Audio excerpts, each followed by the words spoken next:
Hello, and welcome to the Federalist Society's webinar call. Today, February 17th, 2023, we discuss the question, does the Administrative Procedure Act provide for universal vacatur? My name is Kayla Kleiss, and I'm an Assistant Director of Practice Groups here at the Federalist Society. As always, please note that all expressions of opinion are those of the experts on today's call, as the Federalist Society takes no position on particular legal or public policy issues. In the interest of time, we'll keep our introductions brief, but if you'd like to know more about any of our participants, you can access their impressive full bios at fedsoc.org. Today, we are honored to have with us as our moderator, the Honorable Judge Stephen Menashe, who has served the U.S. Court of Appeals for the Second Circuit since 2019. Prior to being appointed to the Second Circuit, he served as Special Assistant and Associate Counsel to the President in the White House and as Acting General Counsel in the U.S. Department of Education. He was also an Assistant Professor of Law at Scalia Law School at George Mason University and is a partner at Kirkland & Ellis in New York City. I'll leave it to Judge Menashe to introduce our panel. One last note, throughout the webinar, if you have any questions, please submit them via the question and answer feature so we have access to them when we get to that portion of today's webinar. With that, thank you all for being with us today. Judge Menashe, the floor is yours. Thanks very much, and thanks to the Federal Society for organizing this panel today. Today, our topic is the availability of universal vacatur under the Administrative Procedure Act. That is, whether courts may invalidate entire regulations for everyone in the country consistent with the APA rather than being limited to providing relief to the parties before the court. Given the rise of policymaking through regulation and some recent discussions about forum shopping among judicial districts, the stakes are potentially very high. And it's an issue the Supreme Court might address this term because in a pending case, United States versus Texas, which is about federal immigration policy, the question of universal vacatur under the APA is implicated. So to help us puzzle through these issues, we will hear from three distinguished panelists. I will introduce them in the order in which they'll speak, and then they'll each give us opening remarks, and then we'll open it up for discussion among the panelists and questions from the audience. So first we'll hear from Beth Williams. Beth is a member of the United States Privacy and Civil Liberties Oversight Board and a professorial lecturer in law at the George Washington University Law School. She served as Assistant Attorney General for the Office of Legal Policy at the Department of Justice from 2017 to 2020. Then we'll hear from John Harrison. John is the James Madison Distinguished Professor of Law and the Thomas F. Bergen Teaching Professor at the University of Virginia School of Law. In 2020, he published an essay in the Yale Journal on a Regulation Bulletin called Section 706 of the Administrative Procedure Act does not call for universal injunctions or other universal remedies, an essay that's become influential in this area. Then we'll hear from Ron Levin. Ron is the William R. Offwine Distinguished Professor of Law at the Washington University in St. Louis School of Law. His essay, Vacatur, Nationwide Injunctions, and the Evolving APA, is forthcoming in the Notre Dame Law Review. So with that, Beth Williams. Well, good afternoon, and thank you very much to Judge Menashe and to the Federalist Society for inviting me. It's a pleasure to be on this panel with such distinguished scholars on this topic. Just to give the standard disclaimer, in case my agency's general counsel is watching, I'm not here in my capacity as a member of the Privacy and Civil Liberties Oversight Board, and any views expressed here do not necessarily reflect the views of the U.S. government, the board, or any other board members. So, on to the fun part. The oral argument in United States v. Texas in November was a very interesting one. As background, the state plaintiffs brought a challenge to the Department of Homeland Security's guidelines for the enforcement of civil immigration law. Essentially, the Biden administration has been trying to prioritize certain groups of unauthorized immigrants for arrest and detention. The states, on the other hand, are arguing that the guidelines are at odds with the bright lines or categories that Congress laid out. And the merits of the case are interesting, but for our purposes today, the focus is on the remedies discussion, and that's where some of the fireworks were. It's not often the chief says wow to an argument made by the Solicitor General. And there were some good-natured ribbing among the justices between those who belonged to the DC Circuit cartel, as Justice Kagan named it, and the other justices. The cartel, as it were, would be comprised of the chief, Justice Kavanaugh, and Justice Jackson, all of whom served on the DC Circuit before being elevated to the court. But of course, there's one more member of the court who also served on the DC Circuit, Justice Thomas. And it's not clear whether Justice Thomas shares the views of his fellow DC Circuit alumni on this issue. So what made the chief say wow? Well, the Solicitor General advocated a very different interpretation of the meaning of set aside in the Administrative Procedure Act than the DC Circuit, or really most anyone, had taken before. Section 706 of the APA provides the reviewing court shall hold unlawful and set aside agency action, findings, and conclusions found to be in violation of 6 listed standards of review, among which, of course, is if the court finds the action to be arbitrary and capricious. For decades, the DC Circuit has taken set aside to be the equivalent of an authorization for the courts to stand athwart the administrative state yelling stop. And for many people who have issues with the size and insulated power of the administrative state, that's a good thing. In many ways, the APA and the changes of presidential administrations have provided the only meaningful checks on the actions of regulators. But originalism. In recent years, there's been some fascinating academic work, most notably by Professor Harrison and by Professor Sam Bray at Notre Dame, that set aside never meant what everyone thinks it meant. Did Congress, when it passed the Administrative Procedure Act in 1946, with a very different administrative state, mean to give a district court judge the power to completely strike down or vacate regulations as to everyone? Or did it mean to allow courts to set aside or disregard an unauthorized regulation with respect to adjudicating the case for the parties before it? And of course, regardless of what Congress intended, what did people understand set aside to mean at the time? There's good historical research to suggest people did not understand the APA to be majorly displacing well understood norms of equitable practice. And if that is what Congress was doing, wouldn't they have put it in the remedies section, section 703, rather than the scope of review section, section 706? And wouldn't they maybe have used stronger language than set aside? So this is a fascinating case of statutory interpretation, and in some ways sets up a textualist originalist split on the court. At oral argument, you have Justice Kavanaugh making a textualist argument that set aside means set aside. That's always been understood to mean. He said that the rule is no longer in place. Contrast that with Justice Gorsuch, who focused more on the structure of the statute and also seemed more receptive to the government's and Professor Harrison's originalist arguments. So predictions for this term, where does that leave us? I could, of course, be wrong, but my prediction is that the court is going to punt on the question this term. There are a couple of reasons for that. First, this is a major issue of statutory interpretation, and the briefing was not extensive. It's just a few pages on remedies at the end of each brief. And you would think that if the court were going to tackle a question this big now, they would ask for additional briefing. Second, as many have noted, there hasn't been percolation in the lower courts on this issue, so the court doesn't have the benefit of circuits weighing in. Third, the government made only the statutory argument and not the constitutional argument before the court. The statutory argument is that universal vacatur is not actually authorized by the APA.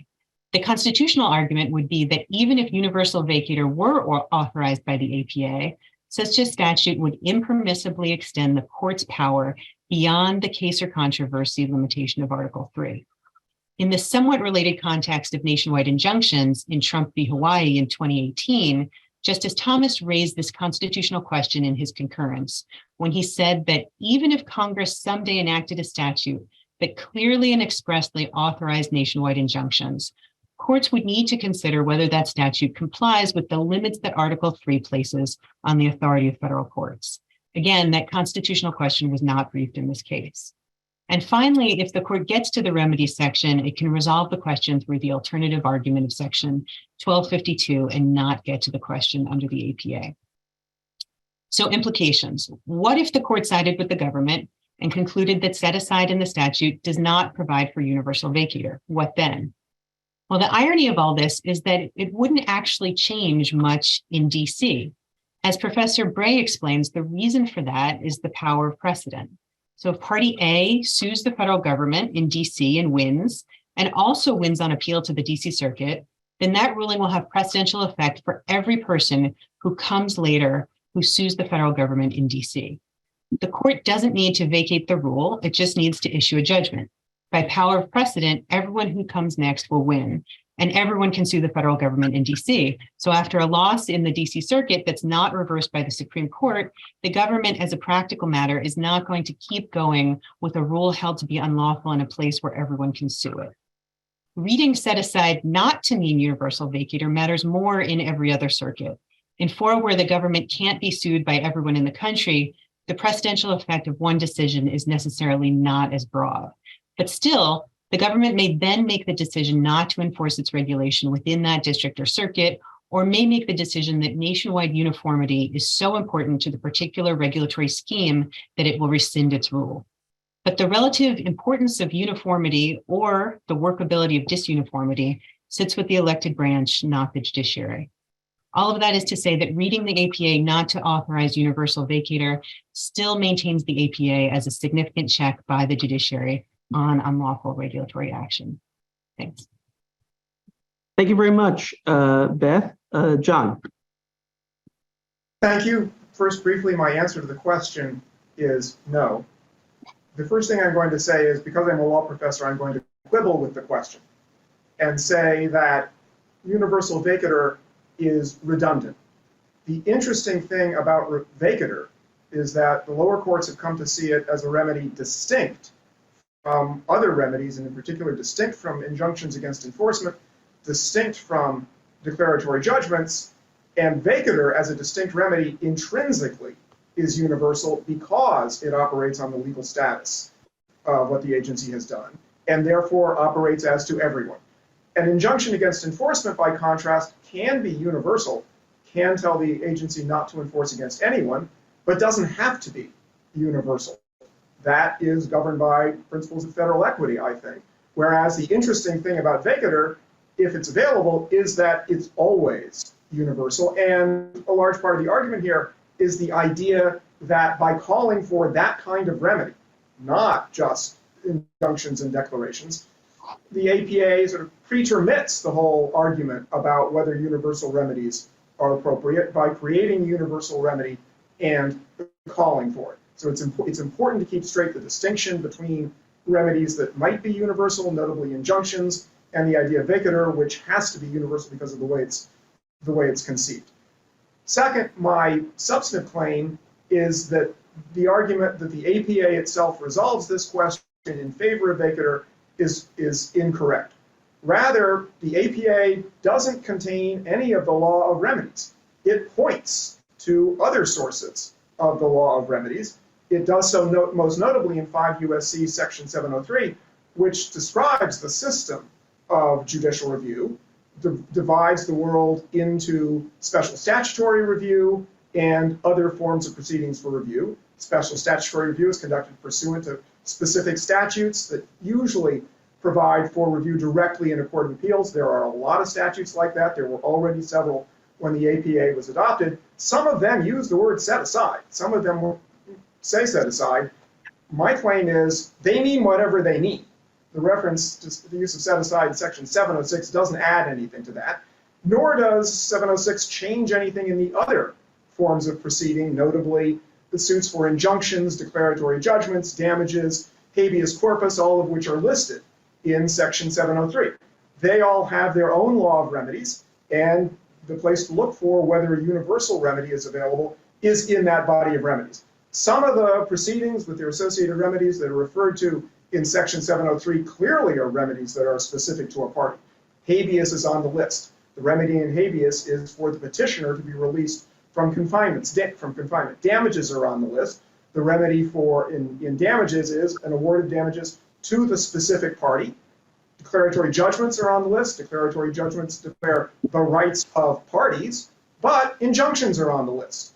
Maybe injunctions can properly be universal, maybe not, but that's a question about the law of injunctions. It's not a question about the APA. That then raises the question, that's basically a structural observation about the way APA judicial review is set up. It's divided into these categories and each one has its own law of remedies. That raises the question, what about section 706? There's no indication that section 706 was designed to change all of those other components of the law of judicial review. Section 706 doesn't reach into other into special statutory review provisions and say, stop doing whatever that statute was doing and now do what Section 706 means by set aside. Section 706 doesn't change what goes on in habeas. It doesn't change what goes on in a declaratory judgment proceeding. Declaratory judgment proceedings are governed by the Declaratory Judgment Act. So what does set aside in Section 706 mean? I think it means one of two things. I think the best reading is that it means what set aside sometimes means in other contexts: put aside, disregard, don't decide in accordance with, and then go on and do whatever the court should do.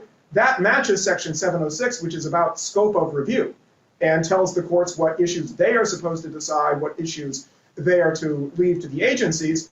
And Section 706, read that way, tells the courts, here is what you decide for yourself, and if you decide that the agency is on the wrong side of the law, then don't decide in accordance with what the agency has said. Another reading, I think the second best reading, because maybe, I don't think so, maybe Section 706 refers to remedies in some sense when it says set aside. The other possibility is that's a generic place mark for whatever is the appropriate remedy. So once again, Section 706 points back to special statutory review proceedings, points back to injunctions, points back to the Declaratory Judgment Act, for example, but that's where the answers are found. They're not found in Section 706. So that's why I say the attempt to look to the APA for the answers to these questions is unavailing. The answers are found elsewhere. There are bodies of law that answer this question, but it's not the APA.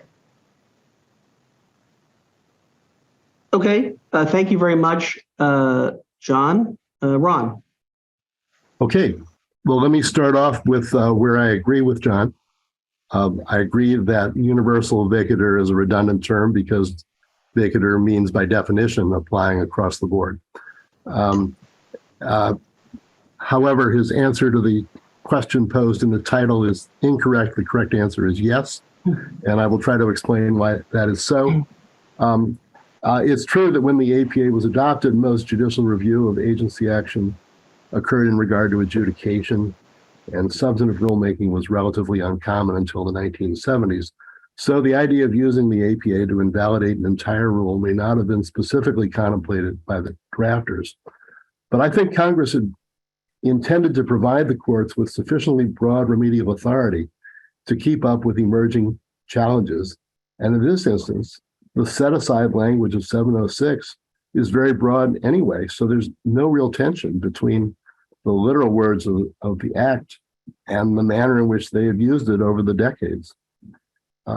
In my forthcoming article in the Notre Dame Law Review, which has been mentioned, and also an earlier piece I wrote in the Chicago Kent Law Review, I reviewed a host of situations in which the APA has been construed creatively to meet emerging challenges, even if these holdings departed somewhat from the original expectations of the drafters. In other words, originalism is not a very common phenomenon in APA jurisprudence. So in particular, as rulemaking has emerged as an important force, the courts have recognized the need for controls over the rulemaking process. So standing has been broadened beyond what the APA's text says. We have the hard look doctrine, which was certainly not commonplace in 1946. The practice of requiring that the factual premises of a rule have to be based on the administrative record. The idea that agencies have to reply to material comments they received during a rulemaking. Those things are not in the text. They were not in the original expectation, but they've come to be accepted as part of our culture and administrative practice. And I see vacatur as being in a very similar light. In fact, I go on to argue in my paper that a court's ability to nullify a rule in its entirety is a practical necessity. Why is that? Well, think about applying an injunction that applies only to one plaintiff in an extensively regulated industry governed by a host of complex rules. If a single company, one pharmaceutical manufacturer, one airline, one pipeline company, obtains judicial review and is told, all right, you don't have to comply with a rule, but nobody else does, the result is that everybody else has to continue to comply. The result is a chaos. If the rule is going to be revised, it has to be revised to apply to all the similarly situated companies in this type of situation. And furthermore, the reviewing court is not entitled to specify just how the rule should be revised, because that would invade the agency's responsibilities to execute the law. So we need to be talking about a remand, not piecemeal relief for an individual plaintiff. And the rule is either going to be remanded or not remanded. So the courts have very sensibly interpreted Section 706 to allow vacatur. And it's a basic premise of administrative law practice. In cases that are familiar to us all as foundational cases in administrative law, Chevron, State Farm, Brown and Williamson, the tobacco case, American Trucking, Regents, the recent Dreamers case, all these presuppose that if the challenger wins, the rule would be set aside in the sense of nullified. So it's not just the DC Circuit. This is part of what administrative law practitioners have accepted for a long time. It would be deeply revisionist to depart from it. Now, I want to add that I think courts have, and they should have, discretion to decide whether and when to issue a vacatur or a nationwide injunction. Admittedly, the language of Section 706 seems to present a problem in that regard because it says a court shall set aside agency action that flunks one of its review criteria. But the answer I've given in my work is that the word shall should not be read literally. The cases don't read it literally. 706 is seen as a declaratory provision that sets forth broad principles but leaves it to the courts to flesh out what the language means, and it's consistent with that to treat it as authorizing vacatur but not commanding the courts to use it in every situation. Now, I've got some ideas about how courts can use that discretion to damp down the ill effects of nationwide injunctions, and we can talk about those in the discussion period. But for now, I'm just going to stand on my claim that vacatur is at least lawful under the APA. All right, thank you very much, Ron, for an interesting discussion. I want to remind everybody in the audience that if you have any questions for our panelists, please use the question and answer function and write the question in there, and I'll read it for the group. But let me ask, I had this question just to John, who seemed to say it's possible to understand 706 as providing some remedies in some sense. So 706 does also say, in addition to the set-aside language, that reviewing court should compel agency action unlawfully withheld. Does that not suggest that 706 is about remedies? Is that not a remedy that you would get in an APA challenge? Good question. First, that appears in Section 706.1. The hold on lawful and set-aside language is in Section 706.2. 706.1 is about agency inaction. 706.2 is about agency action. I think that structural difference gives a reason to think that Section 706.1 does have something to say, although it's completely generic. It just means give whatever affirmative relief is appropriate. Some reason to think that Section 706.1 has a reason to address the question of remedies at a very broad level, very high level of generality, because it's reiterating the point that might otherwise not be clear, which is that should a court give any affirmative relief at all? For example, when an agency has failed to regulate, should a court say, yes, the agency must regulate? That's a sufficiently questionable matter that I can imagine why Congress would want to underline that and say, and yes, give whatever is the appropriate remedy.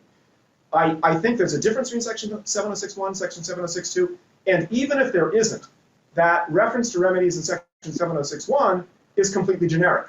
It just means give whatever remedy is appropriate, and indeed, Section 703 names an appropriate affirmative remedy, which is a mandatory injunction. That's language that appears in Section 703 and not Section 706.1. And so if they are parallel in that respect, I don't think they are, then what I said is I think the second best reading of set aside in Section 706.2 is appropriate, which means it just means and give whatever remedy should be given under federal equity, under the special statutory review provision, in habeas, whatever it is. So one way or another, Section 706.2 is actually 706.1 also. Neither one of them is adding anything to the law of remedies. For both of them, the actual law of remedies is found somewhere else. Could I ask John a question following up on that? Sure, go ahead. Under your second best reading, why can't you treat that as meaning that if vacatur is the appropriate remedy, you can give it as part of whatever remedy is appropriate. It sounds as though that would be consistent with the reading that I've been proposing. Two points about that. Thank you, Ron. That's an important point. First, something I've been trying to emphasize, and I'm going to keep trying to emphasize, and I think it's important for the way this debate has developed, because in my view, Section 706 is not giving any new instructions concerning remedies, and if that is a generic reference, that points us primarily to federal equity. And before the debate started about Section 706, there was a pre-existing debate, largely connected in its origins with Trump against Hawaii, about whether, for example, universal injunctions were known at the time of the framing, whether they are an appropriate development of equity from the time of the framing. Those, I think, are the crucial questions. That's what courts should be, and the lawyers should be talking about, is this an innovation in federal equity? If so, is it a proper innovation in federal equity? The discussion of Section 706, I think, is a distraction. The other thing I'll say is that in a number of the forms of proceeding referred to in Section 703, something like vacatur is simply irrelevant. A petitioner for habeas doesn't want anything to be vacated. The petitioner for habeas wants an order saying, let me out of jail. The damages plaintiff wants money damages. Somebody who wants a declaratory judgment wants a declaratory judgment about that person's rights. So the idea of vacatur is relevant for equitable remedies. And the question is that a proper use of federal equity? Okay, I have a question from the audience, which is about the language of or what set aside might mean. And so it cites the question cites Black's Law Dictionary from 1944 and says to set aside a judgment, decree, or award or any proceedings is to cancel, annul, or revoke them at the insistence of a party unjustly or irregularly affected by them. And the questioner says, it seems to me this is an argument against Professor Harrison's point that there is no evidence set aside meant to act upon the agency action itself.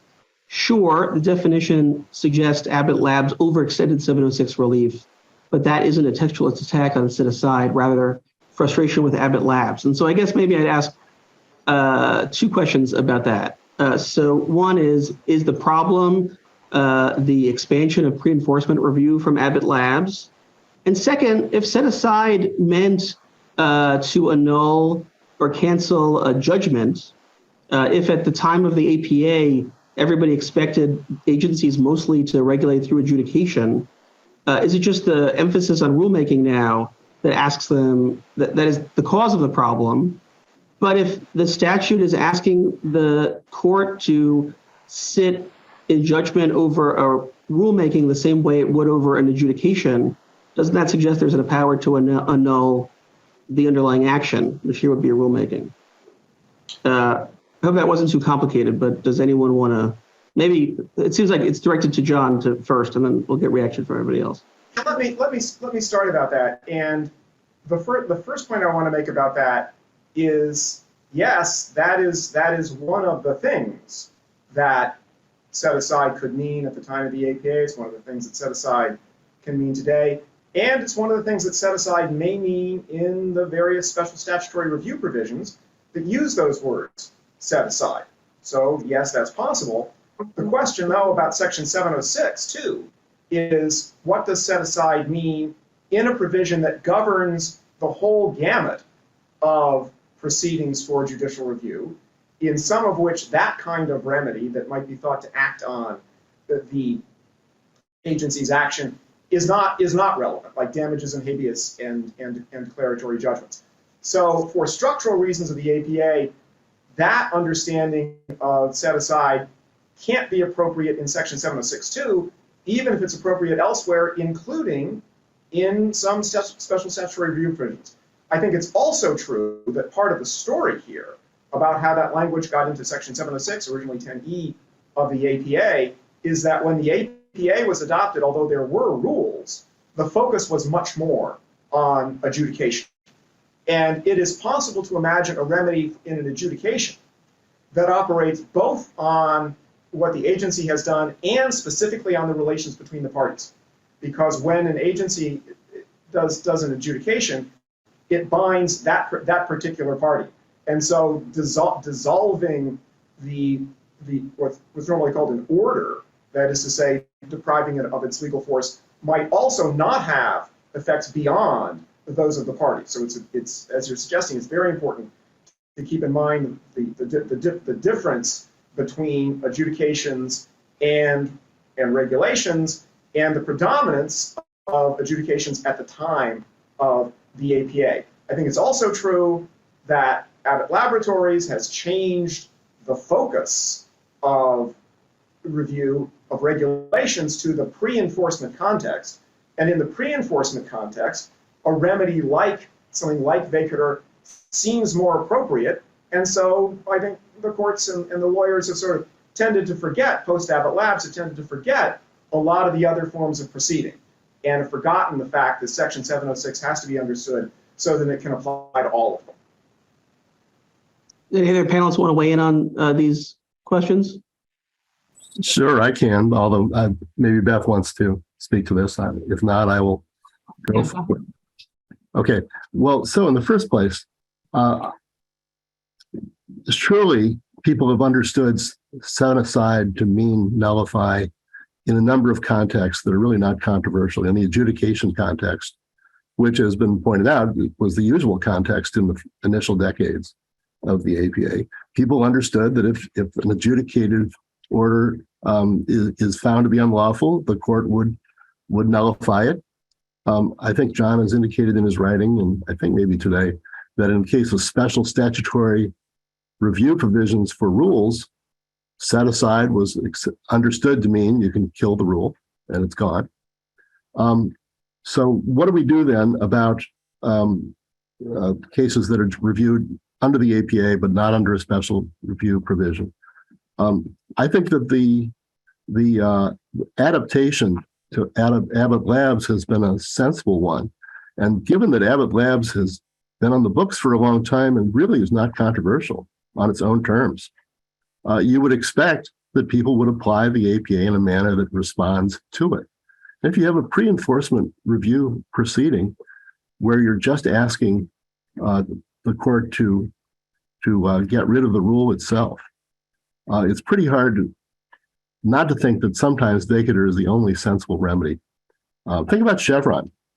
The question is, can the EPA define stationary source to mean an entire facility rather than a particular piece of equipment? Are you going to say there's one answer for one company that sues and another answer for a company that didn't sue? That would make no sense. They've got to treat it as a whole. And so it's been a necessary adaptation, I think. I also want to speak to the Section 703 point. Section 703 says that the court may resort to any applicable form of legal action, including the particular ones that are listed there: declaratory relief, injunctive relief, and habeas. It sure doesn't sound as though they're ruling others out. In the legislative history, including was glossed as such as. So why can't it be the case that a remedy that wasn't specifically contemplated is now read into the APA? As I said before, originalism is just not a common feature of APA interpretation, and I wouldn't expect that it should be in this instance. Yeah, so Beth, what about that point? So Ron says that it was a necessary adaptation in the way the cases have evolved and our practices have evolved in administrative law. I think based on the Chief Justice's questioning and oral argument, it would be disruptive to say that that's not what the APA means. So why are the benefits of the kind of disuniformity or the case-by-case adjudication, why does that outweigh the disruptive effects of reconsidering the precedents?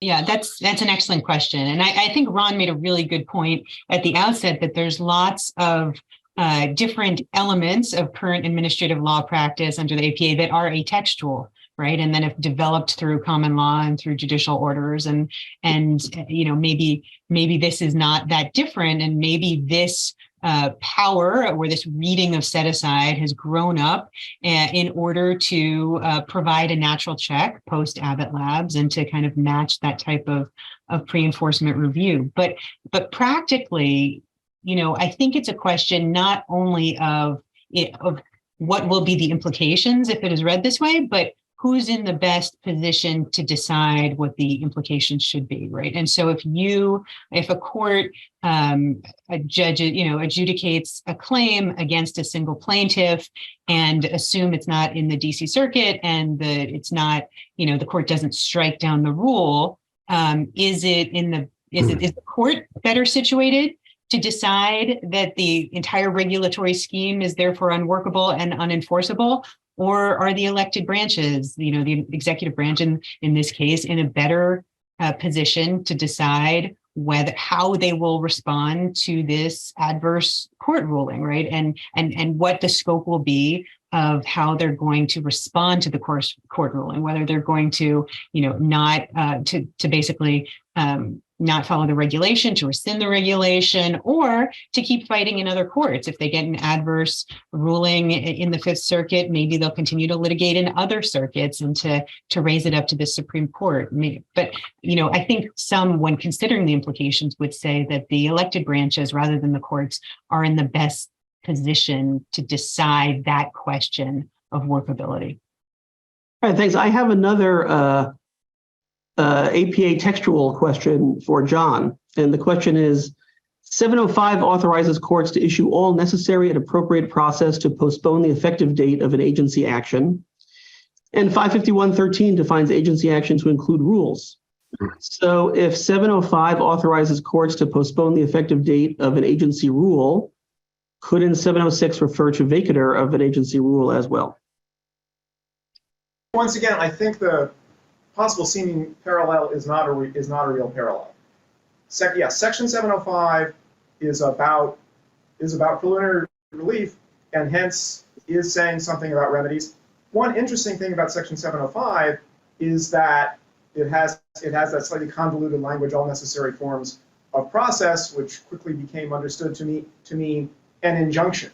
That is to say, something governed by the law of injunctions. So even Section 705, which does point to remedies, then points to the law of injunctions. Whereas Section 706 is largely about another issue, and it's about a very important issue. It is titled Scope of Review. It was titled Scope of Review when the APA was adopted. It still is today. And that question that Section 706 is about, that Section 705 is not about, is of fundamental importance, and again suggests that 705 and 706 are not that much parallel, because 705 is on a topic that is much more about remedies than Section 706 is. Okay, thanks. I have another question. The questioner says that several of the panelists have premised the arguments on the idea that vacatur is inherently universal, and notes Jonathan Mitchell in his Writ of Erasure Fallacy article suggests the possibility of geographic severability. And the question is, can vacatur be subject to geographic severability in the same way that an injunction can? And if not, why not? And that's related to another question we had, which is, could it be that a federal court might vacate a rule, but only within its geographic boundaries? And maybe that would allow for some containment of the practice and allowance for different views. So I guess maybe I'll start by asking Ron, because you said you had some proposals for how this should be handled. And it does seem like did you recognize it shouldn't be done in every case? And so what about geographic limitations or other limitations? And I'll ask the other panelists if they have proposals along those lines as well. Right. So I think, I would start off by just saying on a semantic level, we would more likely refer to that type of relief as granting a limited injunction, not a nationwide injunction. And there's no tension with the concept of injunctions there. Vacatur, I think, is more commonly described as across the board. But that's only a semantic point. On the substance, yes, I think that there should be situations where an agency, where a court should say it is feasible in this situation to limit the scope of our injunction to our circuit so that other circuits would have a chance to weigh in. We don't want to preempt them by giving nationwide relief. And where that is workable, I think they should do it, because nationwide injunctions do have perverse effects in a number of ways.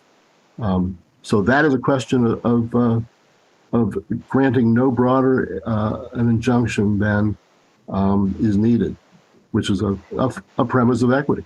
And can I just ask, why is that a better approach, limiting it to the geographic boundaries of the circuit than limiting it to the parties that are before the court? Well, there could be situations where that would do it, but then you will often have situations where the rule does not operate coherently because all of the players in the game are interacting with each other, competing with each other, where the agency is trying to manage a program. And if it's done totally retail, one plaintiff, you lose that effect. Now, what I do think you can do, and this I think is implicit in your position, is that if the agency adopts a rule and then applies it to a particular respondent, then the court can say, okay, we're going to set aside the application, the order that applied the rule, just to you. And then the agency can continue to fight on in other adjudicative cases. That's what non-acquiescence is. And there's nothing wrong with that, because it does give other circuits the chance to weigh in. Okay. Beth, I think you wanted to weigh in. Yeah, I was just going to say, I think, just to put a point on it, I think that what we're saying is that vacator is necessarily universal, but injunctive relief is not necessarily universal. And so if a court is vacating something, they're vacating the rule as to everyone, but they wouldn't have to do that. So if they're deciding the case just in the as to the parties before them, the operation of precedent would control anyway, and that would have natural geographic limitations. So even if you were deciding the case with an injunction just as to the party before you, that case went up to the Fifth Circuit and the Fifth Circuit agreed, the injunction by precedent would only apply in that circuit. Now that's different for the DC Circuit, as I was talking about, because anybody can sue the government there. John, you want to say something? Yeah, I want to say that Beth's point about precedent is extremely important. And one practical application it has is that if this is a good way to go, and maybe it may be as a matter of federal equity, it's something the courts of appeals should do and not something the district courts should do, because it's the courts that circuit precedent, and the district courts don't do that. And as for nationwide uniformity and the practical imperatives that Ron's been talking about, let me point out that there are a lot of important areas like the interpretation of federal criminal statutes where there is not nationwide uniformity, where it can be years when an important statute has a different interpretation in one court of appeals compared to another. That's unfortunate, but it brings with it the benefits of percolation, and those are real. So yes, there is a practical case for nationwide uniformity, but it's not a laydown, I don't think, because in other areas, the legal system manages with that in order to achieve other good things. Yeah, so let's ask about the question of percolation and non-acquiescence, because I have a question from the audience about inter-circuit non-acquiescence. And so the question is, what bearing does this debate have on inter-circuit non-acquiescence? The general understanding is that if, say, the Second Circuit finds a regulation invalid, the agency might still enforce it elsewhere and give other courts of appeals the chance to consider and perhaps uphold the validity of the regulation, and that process has systemic benefits, including percolation. If one accepts that, does that have implications for whether courts can or should vacate a rule altogether? And Ron, in his last answer, suggested that inter-circuit non-acquiescence is limited to cases where you can vacate an order applying a rule to somebody, but is that a more limited conception of inter-circuit non-acquiescence than maybe you'd advocate, Beth or John? I don't know. Why don't we say Beth? Yeah, I mean, that obviously, can play an important role, but I would just say that, I don't know if you would need that if you read set aside in the way that Professor Harrison is explaining, and now the Solicitor General in the United States government is explaining. It's up to you can imagine, in my previous role, I was the chief regulatory officer of the Department of Justice. You can imagine that the United States government, there would be plenty of situations where that they would choose a regulatory scheme where that they would feel that it was important to enforce it, even if they didn't go uniformly. And so I would think that you would want to allow as much percolation as possible and not have one district court judge be able to shut down everything immediately. So you should have as much percolation as possible. We just disagree on what's possible. Yes, so I think where the traditional role of non-acquiescence is in context of adjudicative orders, so Social Security cases, immigration cases, and tax cases and the like. Those are situations where the agency the court isn't wiping out the rule. They're saying the order that applied the rule is invalid, and other circuits can take a different view because the rule is still on the books. On the level of regulations, well, if it's adequate to give declaratory relief, that wouldn't shut off other circuits. Also, I have proposed in my paper that there should be a presumption that a nationwide injunction should be stayed pending appeal, not instituted immediately. And the stay would give other circuits time to weigh in. So those are practical accommodations. But at the end of the day, there are times where the only meaningful relief is to say that we find this rule to be invalid and it has to either stand or fall for the entire industry. So our view is we hold it's unlawful. We set it aside, subject to the checks that go with that, like appellate review, stays, and the rest. Could you explain that a little bit? So when is it that it might be enough to declare the rights of the parties and as versus a circumstance where you must declare the rule invalid as it? What if they ask for declaratory relief? Or you say there's that the equities do not favor an injunction right now, given the usual traditional formula about balance of equities and the like. These are possibilities. But I'm not trying to say that Vacatur or nationwide injunctions don't have a place on the menu. I would just say that, I think another thing we probably agree on is that relief can be fairly broad, even if it's limited to the parties in the case, because the principle is you give as much relief as necessary to give complete relief to the parties before you, right? And so sometimes that is broader than applying to the particular plaintiff. Sometimes if the plaintiff is a state, in fact, that relief is pretty broad and is still consistent with, traditional principles of equity. I think in Vacatur, I could imagine, the problem with Vacatur is just it's so universal that it's hard to tailor it in any meaningful way. Yeah, John. Yeah, I think what we're now talking about is what's good federal equity practice. And I think that's the right question. I do think that for regulations as well as adjudications, there's a place for non-uniformity, for inter-circuit non-acquiescence because of the benefits of percolation. And the point I'll make again is that, yes, there are costs to having what amounts to variation in the content of regulatory law from one circuit to another, but the same thing often happens now with federal criminal law. Important federal criminal statutes can be interpreted significantly different in different courts of appeals. That's unfortunate, but it does bring with it the benefits of percolation.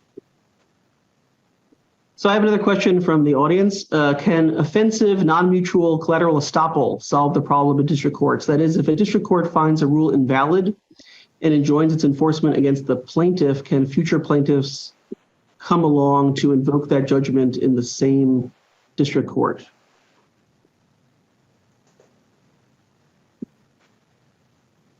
Any takers? Isn't the U.S. government protected from that by Mendoza? I think it doesn't usually apply to the U.S. government. Yeah.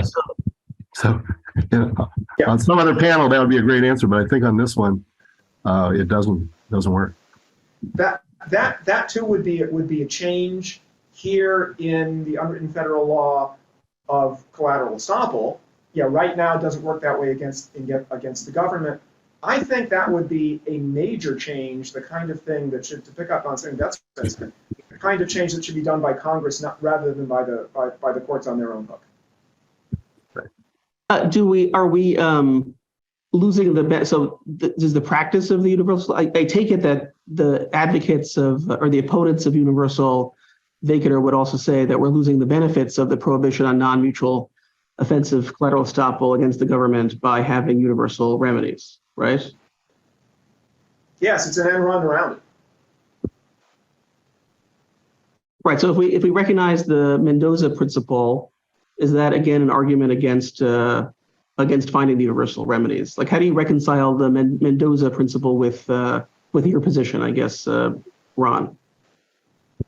Well, so the legalistic difference is the difference between an adjudicative setting and a rulemaking one. But the broad principle is, yes, there's a tension between them, because if a court vacates a rule and institutes it nationwide, then that's going to mean no other court can deal with it, and that's a cost in terms of the potential benefits of percolation. So it should be rationed and limited to situations where you really need it. But I'm suggesting there are situations where you really need it, because you would just have a great deal of confusion and inequity if you instituted it to fewer than all of the relevant parties. I mean, if you have, State Farm seatbelt rule, do you really want an injunction that says, okay, so the policyholders of State Farm get to keep the Carter administration rule, but everybody else is governed by the Reagan administration's rule? You just can't have a regulatory regime like that. So there are times where it's got to be all or nothing, and if that means that the first court triggers the dispute up to the Supreme Court, that is a cost. Well, can I just ask about that also? So you say that you can't have a regime like that, but the agency would still be allowed to stop enforcing the rule across the board if they thought a patchwork rule was unworkable, right?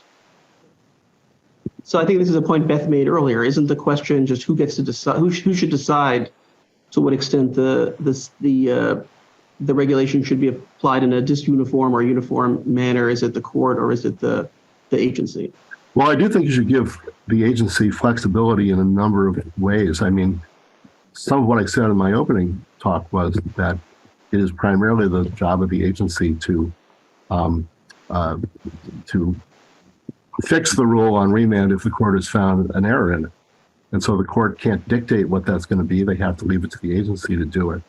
Also, the practice of remand without vacatur, which I've mentioned, I have defended as being in part leaving it up to the agency to decide how to fix the mistake that the court has found on remand. And that kind of flexibility is desirable to the extent you can do it. So I'm not indifferent to that at all. But sometimes if the court says, here's the law, that would foreclose the agency from deciding that the law can be otherwise. They can limit their enforcement, that's true, but they can't construe it differently from the way the court construes it.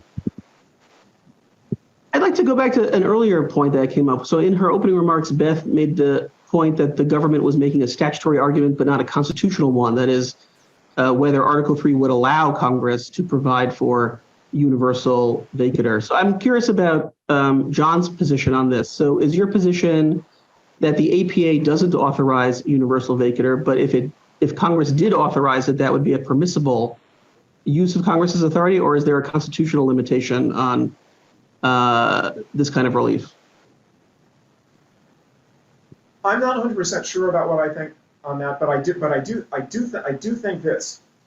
I do think that there are probably reasons for Congress, if it decided to authorize courts to do this, there are reasons Congress might have to do that probably would make it permissible under Article 3, although I'm not sure, in large part because there's a long-standing equity principle that a broader injunction is permissible when it's necessary to give complete relief to the actual party. And that may be what's underlying the assumption in Section 705 that stays of regulations are generally operate as to everyone, although I'm not sure that assumption has been thought through as well as it should have been. And so I can see the courts saying, yes, Congress has made a judgment here that this kind of broad relief is necessary so that actual parties will get what the parties are entitled to. So I suspect that's probably permissible. I haven't completely thought that through, so I don't really have developed. Could I add one other thing, which is that under special review statutes, Congress has for decades authorized a court to set aside a rule in its entirety if they find it to be illegal. And this was true well before the APA was adopted. There were cases involving the Interstate Commerce Commission and the Federal Communications Commission in which the legislation provided for it. And the court said we would do it if the challenger wins. And these cases were called to Congress's attention when the APA was under consideration. With 100 years of track record, I think it's a little tardy to suggest that it's beyond Congress's power to authorize a rule to be set aside in its entirety.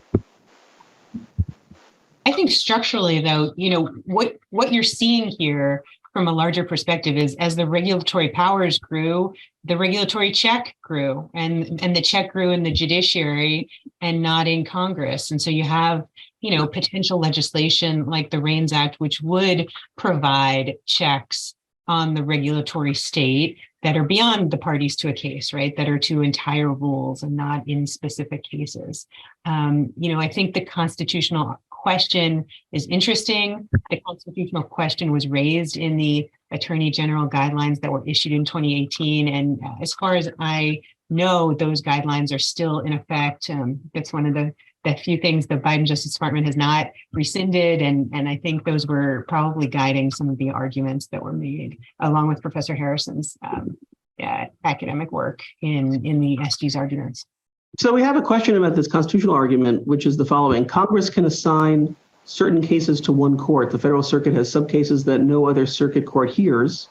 Unless that's unconstitutional, how can it be that Congress lacks the authority to pass a universal vacatur statute? Would that be the same principle if Congress could restrict it to one court? Why couldn't they authorize one court to give an answer for the country? I mean, I think the argument is case or controversy in Article 3, right? So even if Congress passed a statute, the argument would go they're not allowed to pass a statute that conflicts with Article 3, which limits the judiciary to deciding cases or controversies. I think that's what Justice Thomas was referring to in his concurrence. Let me say on that, I have maybe a minority position. I think Congress can legislate concerning the rules of precedent in the federal courts. And so I think that Congress can say that, say, if one federal court of appeals makes a decision that it's precedential for all the other federal courts of appeals. I think Congress can do that. Many people, I think, would say Congress can't legislate about that.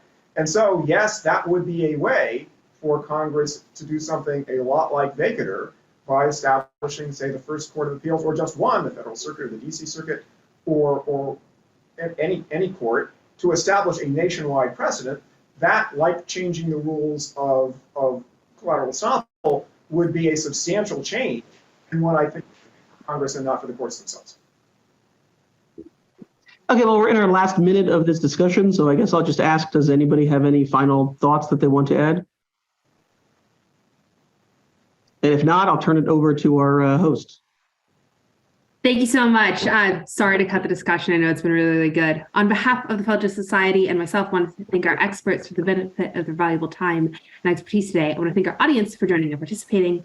We welcome listener feedback at info@fed-soc.org. And as always, keep an eye on our website and your emails for announcements about other upcoming virtual events. With that, thank you all for being with us today. We're adjourned.